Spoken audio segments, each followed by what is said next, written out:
Hey everyone, welcome to another game. Today we're going to be doing the champion Ezreal, who is normally an AD carry. He can also be played as an AP carry at mid, or he can also do top. If you play on the Korean servers, you will most definitely have seen him played in the top lane because he is very strong in top. It's just North American, European teams haven't really seen it happen, so you're not going to see the more casual players that follow what the pros do play him in top. But in other news, I had two really good submissions this week for Ezreal, and I don't want to do overkill and do two separate videos on him, so I'm going to try to combine the two so we can see two different playstyles of him in bot lane as AD from two different caliber level of players. So the first submission that we have is from the Wind Shaman, who also put in a Teemo video, and then the other one is from Mondi, who I believe played more on. It was either a very low ELO game or a normal, and I believe the Wind Shaman is like a low to mid range ELO. So it'll be interesting to see the relatively unranked to the ranked style of play. Hopefully this works out, and if it goes as well as I hope it does, I will definitely do more of these.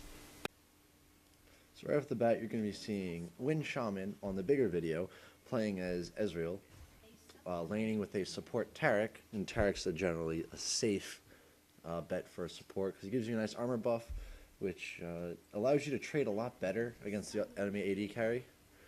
And then in the smaller screen, this Mondi as well playing Ezreal, landing with Janna. Mondi, I fast forward a little bit, so he's right in the farming already, while Wind Shaman's sitting in the bush waiting to see if there might be some sort of 3, 4, maybe 5-man gang coming down to his lane, which is a pretty smart thing to do. But now, if you look at these two, you'll see that Wind Shaman is starting Boots 3 pots, which is really good for sustain. A lot of AD carries. You can do it on any AD carry. It's just a great way to be able to stay in lane and farm. While Mondi, on the other hand, he started Dorn's Blade with Janna support.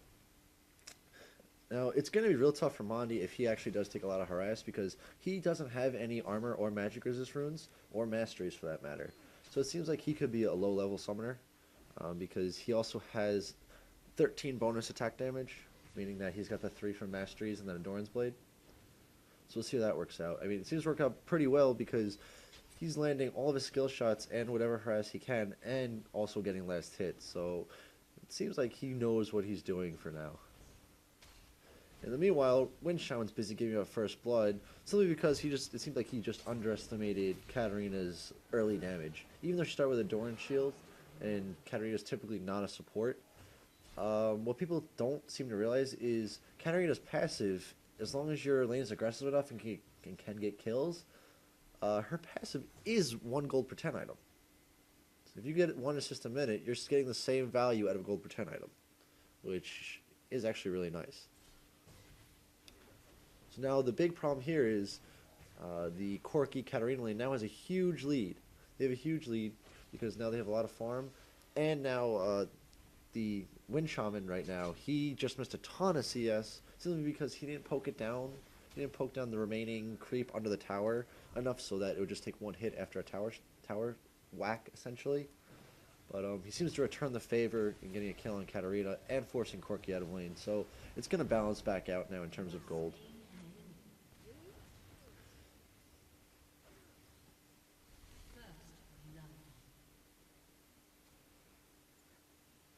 Now, one important thing as to why I'm doing this type of video, we're not going to go into the intricacies of how to play Ezreal, but it's more of a display of the differences in AD carries, in the playstyle of AD carries, and how team games generally work out. Because from one game to the next, you'll think, oh man, that team did so well. I don't know why, but I don't know why. And you're going to see that a lot of the games are a lot more similar than you would expect in terms of taking objectives, when kills happen, and when the game ends as well. Now, you can't really compare games like these to pro games because they're arranged, number one, and number two, there's a lot higher skill cap with those.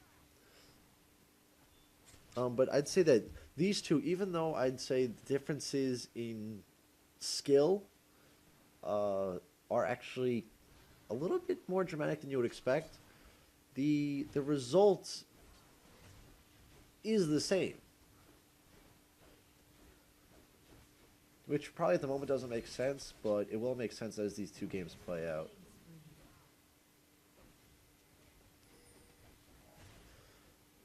So just looking at the Wind Shaman right here, he's putting a lot of focus into harassing, but the only problem is between the healing debuff from Katarina and the just the raw damage that those two put out, it's going to be really tough to stay sustained in the lane. And right now they're pretty much even on gold, so his best bet would be to just try to farm and not try to get in the cheap harass, because the lane that he's against is almost, you can call it a kill lane, which makes life very tough for him.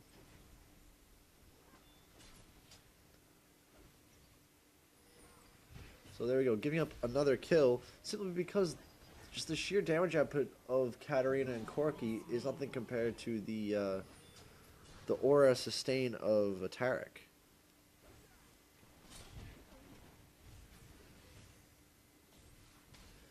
Now looking at the other game with Mondi, you'll see that Karthus just came down, and Ezreal started to poke, but then even after seeing Karthus come in, he ran away. And if it worked out differently, he probably would have had either a double kill for Karthus with Karthus living, maybe, or splitting kills. But the biggest thing is Karthus probably would have survived if Ez went in and helped get the kills. The tower wouldn't have been able to put in as much damage. But that forces his lane partners out of the lane and allows Ezreal to pull right ahead.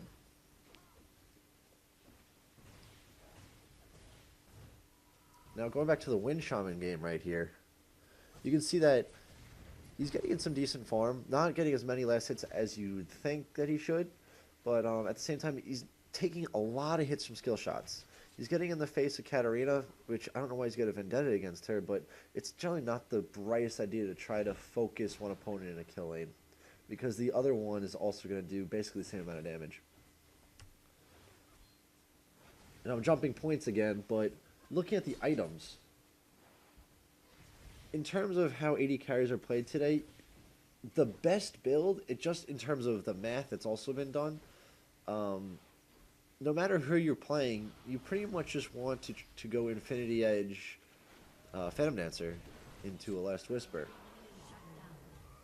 Ezreal players, along with Corki players, they like to go the old route from a year and a half, sometimes 2 years ago, into getting an early Triforce, or even a Manamune. Now those two items they're nice to have when they're completed, but the amount of damage you're missing out on when you're in the process of building those two items is tremendous, because let's say you get a Manamune and you have a very low kill game. You're not going to have that thing finished until I'd say the 20-22 minute mark with the rate of farm that these two are having.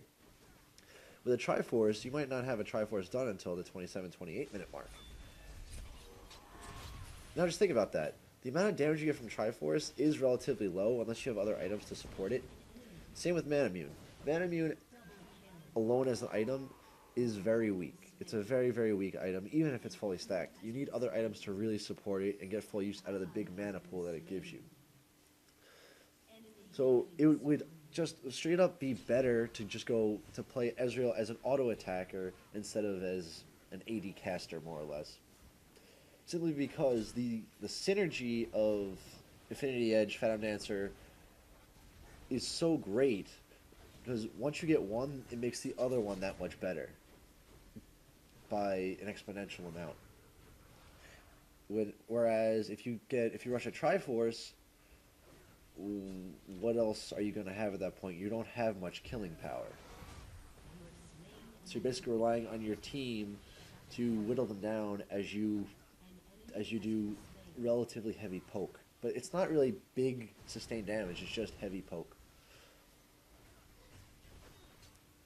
So right now, just as you saw, that Ezreal in the Wind Shaman screen has a Sheen and now a Zeal. And he's going to fall behind on farm even more so because he's not going to be able to last hit under the tower still. I mean, he will have the double bonus, the double damage bonus from Sheen, which only, by the way, which only doubles your base damage, so it has nothing to do with any extra attack damage you get. So that's going to make it very hard because it's on a 2-second cooldown. You're not going to be able to proc a Sheen for every single last hit under a tower. So that's just going to be not a lot of fun. And then looking at Mondi right now, he got a Tear of the Goddess. What does that give in terms of a bonus for laning? Is that going to help you force someone out of the lane? Is that going to help you get a kill? No, all it's doing is give you more mana. Some people like to argue that more mana means you can spam your skills longer. But at the same time, your damage isn't increasing. You're only increasing a level with no extra damage. And the other laner, he's going to have 1-2 Doran's Blades, a pickaxe, a BF sword, and you're going to have a Tear of the Goddess. So we're still just resuming with the normal farm stages. Possibly see a dragon in the next couple minutes, but that all depends on how these things play out. Because you'll generally see in the 14, 15, 16 minute marks on higher ELO games, that'll be a dragon.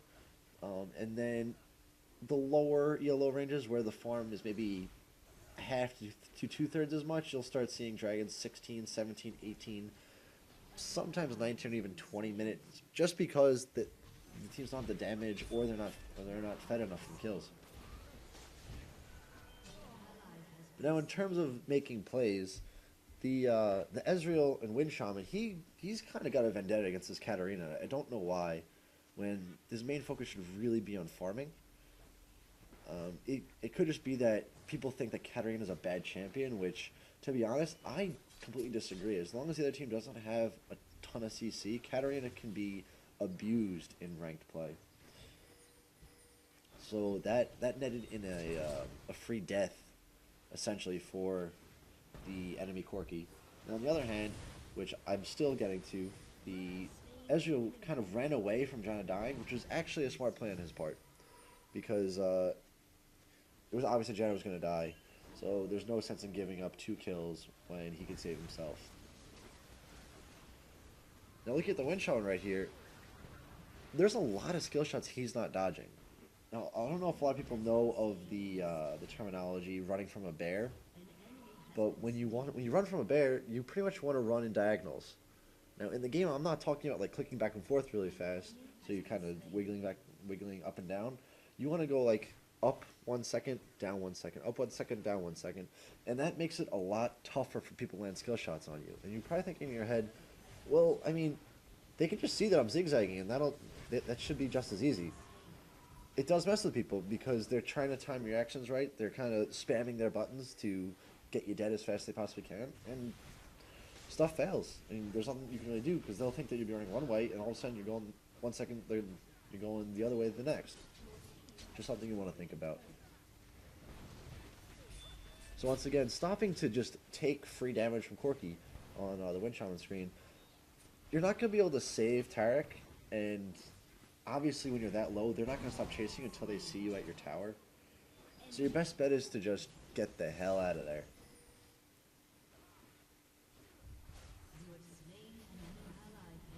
So Ezreal has his mana mute completed simply because he's just so fed right now. And it should be a pretty easy win for Mondi's team right now because their Karthus is extremely fed. He's been roaming and getting kills left and right. Ezreal's fed, and it seems Fiddle's fed as well.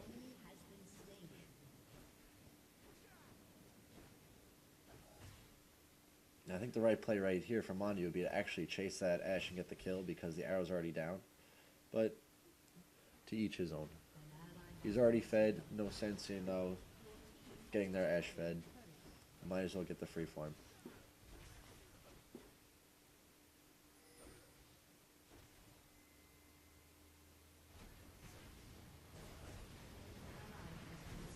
So now we have Mondi's team going for the dragon. Just like I was saying, it's a pretty appropriate time for them getting the dragon, especially with the farm rate and just the amount of roaming that's been going on.